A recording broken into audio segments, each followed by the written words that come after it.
เก็บหยอดตำดิ่งก่อนพี่น้องนี่เลยมันก็โบราณอะคืออยาก สมมันเคลื่อมหน่อยนี่แหละเก็บเอาไปแกงก็ข้าน้อยอยากกินแกงใส่จีนหมูหน่อยนึงก็เก็บเอาอยากแกงเลยคืออยากกินมันหนาวเลยเดิมหนาวแล้วก็ต้องมาเก็บขอโทษพี่น้องกล่องกับเราอยู่ในหนานี่ดิ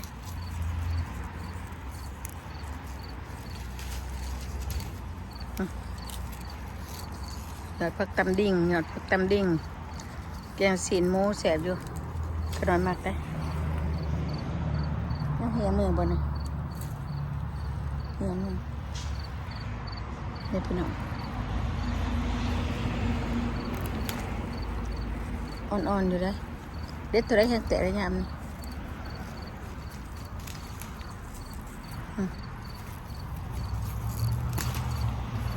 จะได้เตะเลยนี่อ๋อก็พอดีกินนะพอเดียวนะโอ้ยนั่งดินก็มีตัวนี้โอ้ยหย่อนใหญ่ๆอยู่ดินนี่เจียวก็พวกขอยได้ประมาทแต่มันมักกิน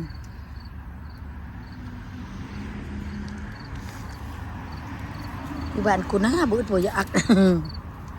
เนาะพี่น้องเนาะ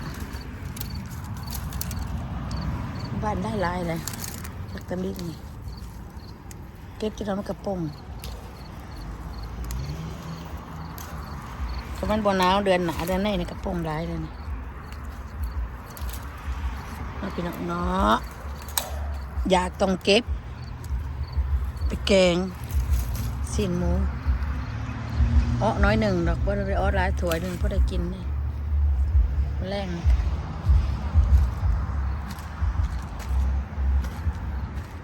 เด้เห็นป่ะมันก็งามอยู่ได้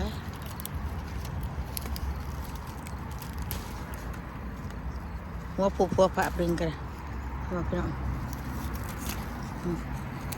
นี่ก็อ่อนๆนี่จับกันอยู่สตาร์ไลตะกี้เป็นใส่อันสตาร์ไลเบิ่งอันดังไทยเลยพี่น้องตะกี้นะว่าท่านมีอันอินเทอร์เน็ตเนี่ยนะอินเทอร์เน็ตนะว่าท่านมีอันของไทยตะกี้นะเดี๋ยวนี้มีของไทยของยังพร้อมแน่เดี๋ยวนี้เบิ่งข่าวไทยข่าวยังได้เฉยเดี๋ยวนี้นะ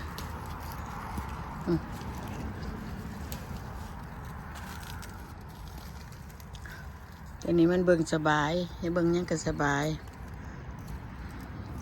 โอ้นี่เลยหย่อนเจ้าหน้าที่ได้ตัดเครื่องมันเขาได้อยู่สิเอาเขาในเพื่อนที่เขาไม่ป่าแล้วยังเอาเขาโอ้ยโทษที่เด็กหย่อนหย่อนหนึ่งก็ได้ลาเติบเลยพอดีอ้อกินไปแดงที่อ้อกินกับเขาขึ้นจากไปทั่วทีบทั่วแดนพี่น้องเอ้ยมันกระโบลวงโบลายกับพอดีอ้อถ้วยหนึ่งนี่ก็พอแล้วแต่ถ้วยหนึ่งพอดีกินกับเขาโอ้ยนี่เหยาะนี่บ่เห็นนะบัง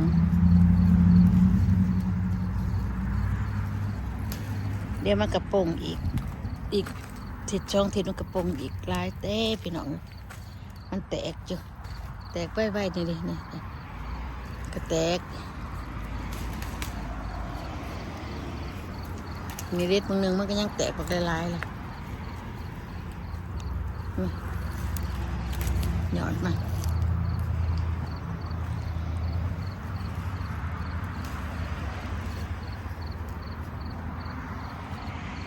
เก็บไปแกงไปอ้อได้หลายเติบได้พี่น้องว่าไม่ได้หน่อยเลยเด็ดใส่บึงเด็ดไปซื้อกระดาษซิปอยู่ได้ด่านใบมันก็เสียเอามันโดนออกนะจากมือ ใส่ในเหงามันบ่มีปะได้เหงามันก็บักใหญ่นี่เห็นปะสตาร์ทเอาเขาในเฮือนได้นอนหยอดนี่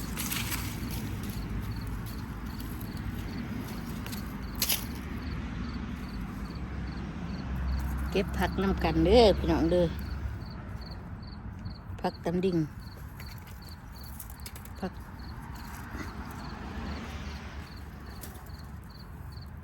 เคลื่อนบักใหญ่มันได้เคลื่อนมา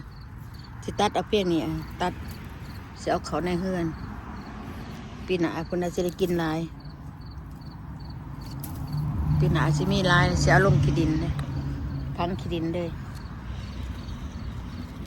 ปีหน้าสิพังขี้ดินเด้อ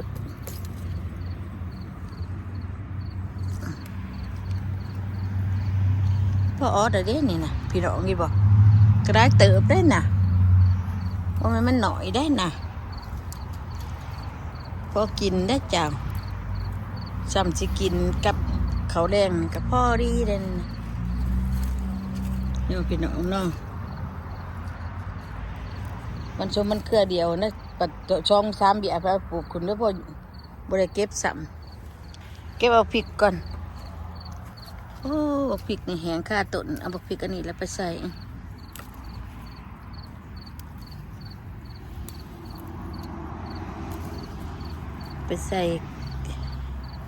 แกงแดงขัวหมูเด็กพ่อละนี่มันจิเผ็ดโผดทางยางไปเบิ่งทางนี้ก่อนนี่บักเขือบักแข็งกินกับแกงกับอ้อมีบ่มันบ่ทันในหนาวเนาะเดี๋ยวพี่น้องแดดมันก็ได้แดดไล่ดีมันก็ได้เบิ่งบักแตงบักเต่าก่อนโอ้ด้วยใหญ่ๆเด้อนะไปอ้อซะกัน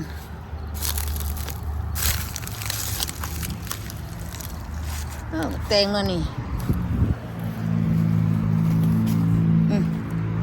แตงนี่ไปกินก็นี่หน่วยหนึ่งใช่ปะ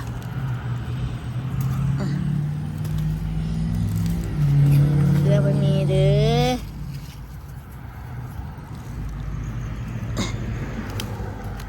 เกลือก็มีมะแตงก็มีส่วนยังหน่อยอยู่ว่าเอาดักมะแตงก็ยังหน่อยอยู่หน่อยใหญ่นี่เลยกินกับ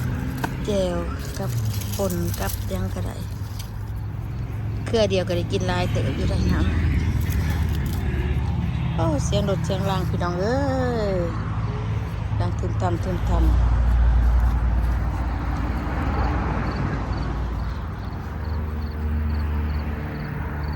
มาแข่งไปก็บอกเก็บเอาไปกินพัวเพิ่นก็อิ่มละแข็งนี่เลยนี่พอได้กินอยู่ว่าแข็งกันเลยคุณน่ะเป็นบ่มันบ่มีเลยเพิ่นมาแข็งได้เด้อพ่อมาเก็บไปกินเด้อพี่น้องมาแข็งนี่เด้อใครอยากมาแข็งคมได้น้ำ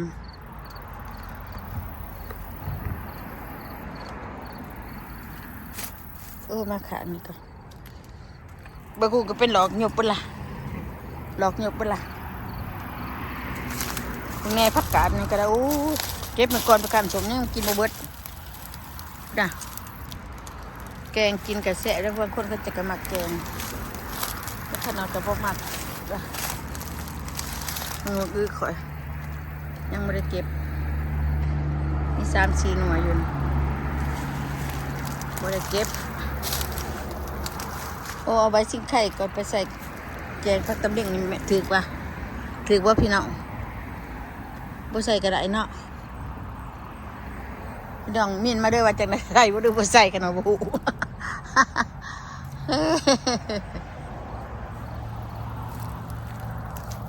เอาบักบวบใส่น้ำบ่พี่น้องนี่บักบวบหน่อย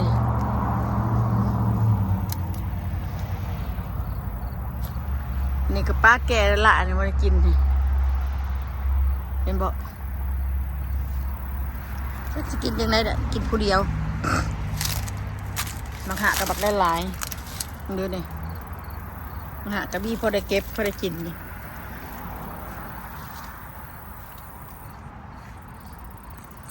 เลาะบังบวบเป็นไล่บวบหน่อยหน่วยนี่ก็แก่แหละ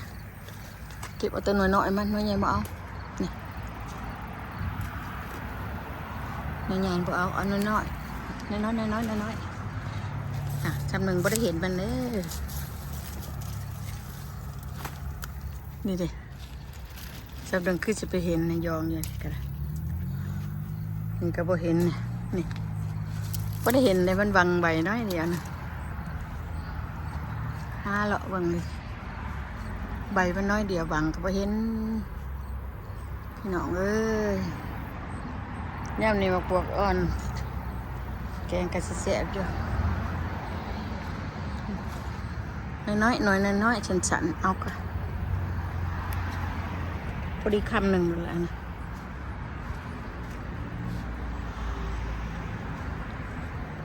เรา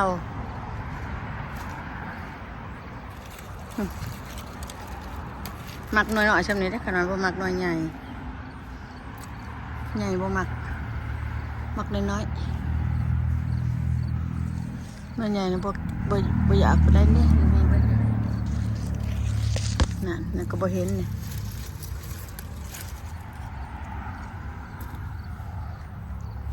แกงแกงกัน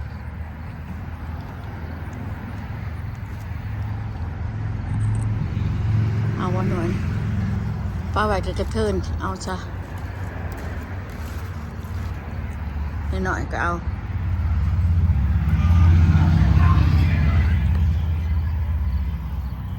าวันนี้แกงใส่กันทั้งได้หน่อยนี่ก็แก่ละคนหนึ่งก็ยังกินบ่เบิดตูนี่เก็บเป็นหนึ่งไปก่อนนะเต็มถ้วยกินบ่เบิดสิว่าจะได้กินเด่นบ่ได้มากินกับข้าวกับน้ำ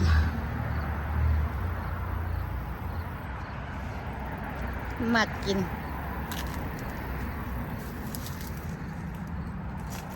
แท่นี้บ่มีวะมีแต่บักหะวะเป็นบักหะเย็นนะตูนเติร์น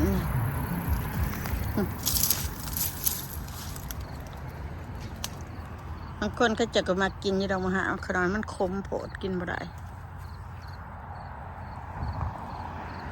ใบเป็นกันนี่มีตะหน่วยโอ้พอเช้านี่ตอกเด็กเซนเดี๋ยวรุมได้นี่นะทั้งถึงก็มีลายว่าไงหน่วยอ่อนหน่วยแก่หน่วยอ่อนก็มีลายแต่ยังมันอ่อนช่องหน่วยช้ำหน่วยถึง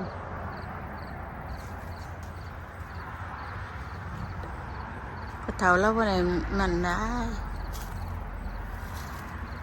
หลอดไปหลอดมา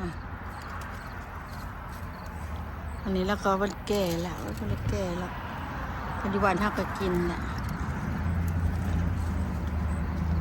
หลอดไปหลอดมากก็มีแต่เต็กบักบวบน้อยน้อยน่อยน้อยดีในคำหนึ่ง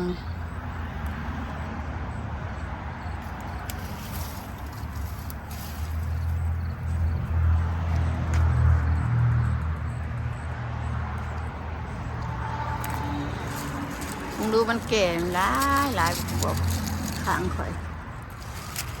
อันนั้นจะบ่เห็นแก่เห็นไหม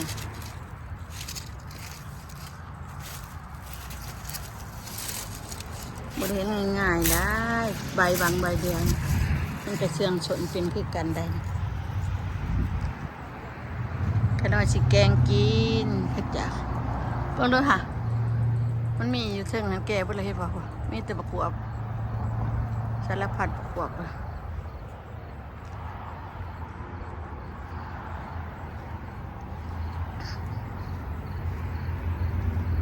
มีแต่มัน30-40 หน่วยเกินกินบัดปลูกบัดเป็นเหี่ยลงอันโตในมันเหี่ยนะแล้วบ่ได้ปลูกมันกระดอหรอกปลูกลำคุ้มลำได้นี่จ้ะแต่มันเหี่ยลงเกิดดีเขาบ่เก็บในมันว่ามันง่ายได้พี่น้อง เลือกเฟือบ่มักแตงข่อยยังบ่เก็บเป็นวันนี้เบิ่งดูบักแตงข่อยบ่เก็บนี่เก็บเครือมันก็ตายแต่บ่นั่นนะประเด็นตัวนั้นหย่อนน่ะคือยังอยู่สัตว์เครือยังดีอยู่นี่แต่ว่าข่อยบ่ได้เก็บมันจังมันสุกจังมันดิบกอกจานผ่านอยู่นี่พี่น้องก็ว่าสิไว้มันสิสุกอยู่บ่นี่เครือมันตายแล้วนี่สุกก็พอดีตำเป็นปักแตงกระจานั่นเนาะพู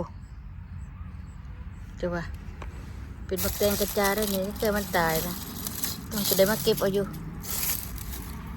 มันบ่สุกดอกมันบ่แก่ซำบ่กระเทือนผู้หน่วยหนึ่งพูอักลากอยู่ค่ะมันแห่นห่อนฮีทนี่นะเครือบ้านนี้มันห่อนฮีทนี่นะมันห่อนฮีทนี่มันเลยตายนี่นะขวดบ้านนี้นะมันห่อนหิน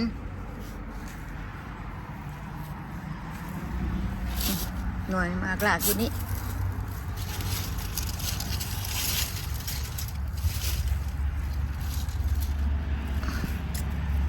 แต่ว่าเก็บเป็นหรอกป้าก็เก็บเป็นมาเอาอยู่ดีไม่แห้งพี่น้องสิเลยบ่ายเลยพี่น้องกินมักแตงสุกบ่สุกก็มาตำสมกินเด้อพี่น้องเด้อไปตำสมเด้อพี่น้องเอาอยู่ดีไม่แห้งอย่าลืมกดไลค์กดแชร์กดติดตามเด้อพี่น้องเพื่อเป็นกำลังใจเอาโศกมันลำด้วยพี่น้องบ๊ายบาย